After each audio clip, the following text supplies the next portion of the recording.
Después de mucho tiempo estoy aquí. Como os dije en algún otro relato, las musas han pasado de mí. Pero bueno, lo importante es que estoy aquí de nuevo. Hace unas noches, 3 o 4 noches, no recuerdo, no podía dormir bien y me puse una peli. Era una peli de ciencia ficción cuyo objetivo era simplemente entretener, pero en mí produjo el efecto contrario, puso en marcha la centrifugadora de mi cabeza y de tantos giros que dio mi mente salió este relato. Su título es Después. Ya no hay marcha atrás. El fin de la Tierra, tal y como la conocemos, está cerca, y con ella el fin de la humanidad. Susana trabajaba junto al doctor Alberto Martínez en cómo hacer perdurar la vida humana en condiciones extremas.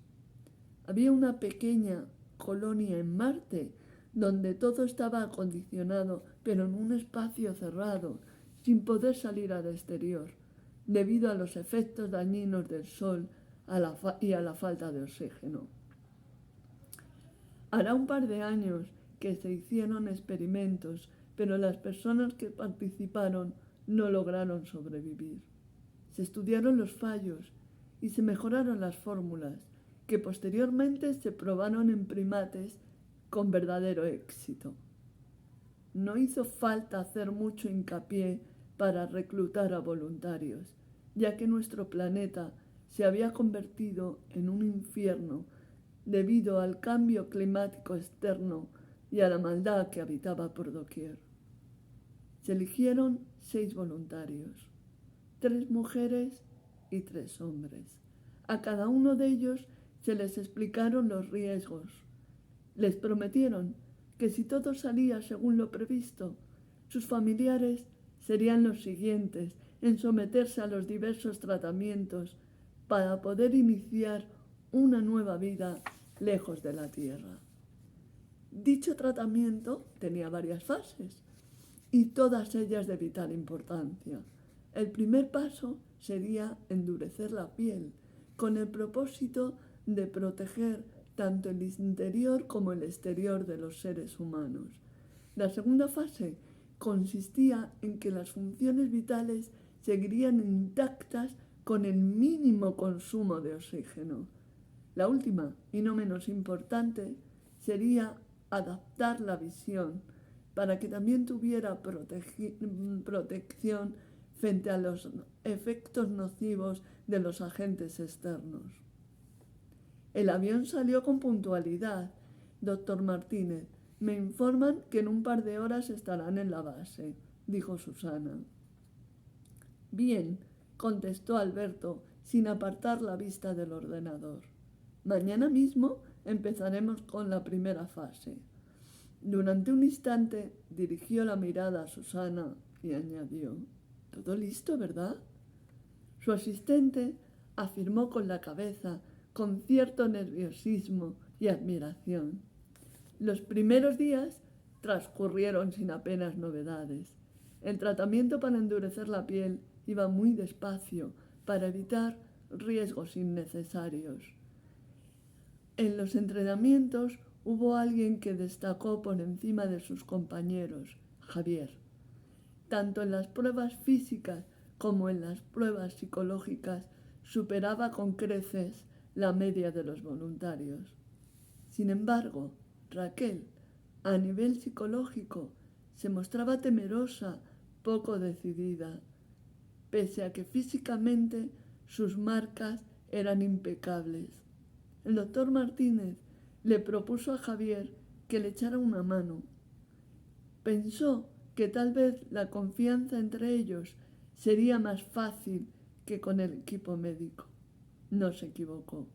Poco a poco fueron confiando el uno en el otro y cada vez compartían más tiempo juntos. Él le habló de su mujer, de lo mucho que la amaba. Le contó lo que les costó conseguir el permiso para concebir. Era necesario ese consentimiento por parte de las autoridades debido a la superpoblación. Sus sueños se hicieron realidad cuando nació su pequeña. Raquel le habló de su hermana gemela que falleció con 15 años por una intoxicación provocada por una de las guerras con armas biológicas. Ella consiguió sobrevivir, pero se convirtió en una persona temerosa e insegura. Esta seguridad se la daba la unión con su hermana, que hasta aquel momento jamás se habían separado. El doctor Martínez vio cómo Raquel fue superando sus miedos y la seguridad le iba dejando huella. La piel, tal y como la conocemos, fue reemplazada por una especie de caparazón flexible que cubría cada centímetro de sus cuerpos, sin restar ni un solo ápice de movilidad. La segunda fase comenzó de forma gradual. A medida que su piel se iba endureciendo, sus pulmones iban necesitando menos oxígeno para realizar cualquier acción. En esos momentos, sus niveles de oxigenación en sangre estaban en torno al 49%. Tenemos que aumentar sus capacidades pulmonares para bajar más los niveles de oxigenación. ¿Cuánto más, doctor?, preguntó Susana. Tenemos que mantenerlos entre el 20 y el 15%. Eso es muchísimo. No creo que lo consigamos. Sí, ya lo verás. Pero a partir de ahora hay que ir más despacio. Con su nueva piel había un pero, que aceptaron con sentido del humor, sobre todo Manuel, que era el gracioso del grupo. Cada vez que hacían un movimiento brusco, la ropa se desquebrajaba y Manuel provocaba para hacer reír a sus compañeros. Pese a eso, a Lucía y a Bea les costó un poco adaptarse, pues sentían vergüenza cada vez que se quedaba al descubierto alguna parte de su cuerpo. Susana no se lo podía creer. Tuvo que revisar más de una vez las pruebas de Lucas. Anduvo lo más rápido que le permitieron sus piernas hacia el despacho del doctor Martínez. Entró directamente, sin llamar, porque la emoción le embargaba. Sin mediar palabra, le puso la tablet que llevaba en sus manos frente a los ojos del doctor.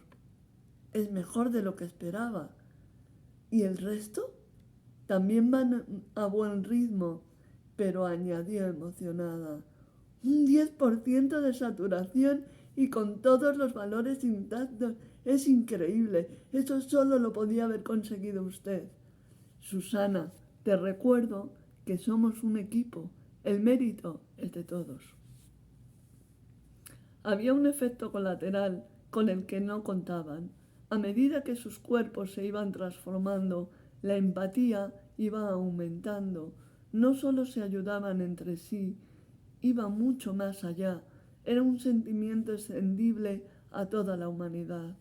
Eran conscientes que se habían convertido en unos eslabones importantes para la perpetuación de la especie. Manuel y Lucas, además de hacerse inseparables, se desvivían por echar una mano a quien fuese. La empatía a Manuel le venía de cuna. Procedía de una gran familia, 5 hermanos, que permanecían en la clandestinidad, y para evitar ser denunciados ante el consejo familiar, tuvieron que ayudarse y protegerse mutuamente, porque esa era la única manera de sobrevivir en un mundo hostil. Lucas, sin embargo, no conocía esa palabra. Se crió en un orfanato. Sus padres fallecieron en una de tantas guerras que había en el planeta. Desde muy pequeño tuvo que ser autosuficiente y aprendió a guarecerse de los demás. Por eso ese sentimiento era nuevo para él. Nunca había sentido nada parecido. Gracias a Manuel, pronto aprendió a ponerse en el lugar del otro. Bea tenía 2 niños de corta edad. Le costó muchísimo separarse de ellos, pero se ofreció voluntaria para que tuvieran un futuro. Su empatía se orientó sobre todo hacia los menores. Lucía era enfermera, había visto muchos cuerpos mutilados, muchas vidas destrozadas, y ese fue el motivo para someterse a los diferentes tratamientos. Deseaba con todas sus fuerzas que tanto dolor desapareciera. La tercera fase era una de las más difíciles, ya que los ojos son unos órganos muy delicados y había que actuar con cautela y precisión. Los 6 pasarían por el quirófano el mismo día. La operación consistía en introducirles unas células fotocromáticas en el interior de la córnea, con el propósito de que el propio ojo crease esas nuevas células y así protegerse frente a los elementos exteriores y adaptar la visión a diferentes intensidades de luz. Las operaciones fueron un rotundo éxito. A los pocos días, no se sabe muy bien por qué, aunque hay indicios que es porque su profesión estuvo expuesta a diferentes agentes contaminantes. El cuerpo de Lucía comenzó a rechazar las células. El dolor que sufría iba en aumento, hasta tal punto que tuvieron que volver a intervenirla para quitarle las células introducidas y limpiarle bien la zona. Con mucha pena por parte de todos, Lucía tuvo que dejar de formar parte de la investigación. Finalmente fue trasladada a la colonia de Marte. El resto de sus compañeros evolucionaba muy bien y si todo iba según lo previsto, en muy poco tiempo habría una nueva raza humana diferente, capaz de soportar los elementos más hostiles. Y además de la evolución física, también era notablemente evidente que la empatía se adueñó de cada uno de ellos, por lo que cabe deducir que en esta nueva raza no cabrían ni las guerras ni las luchas entre los seres humanos.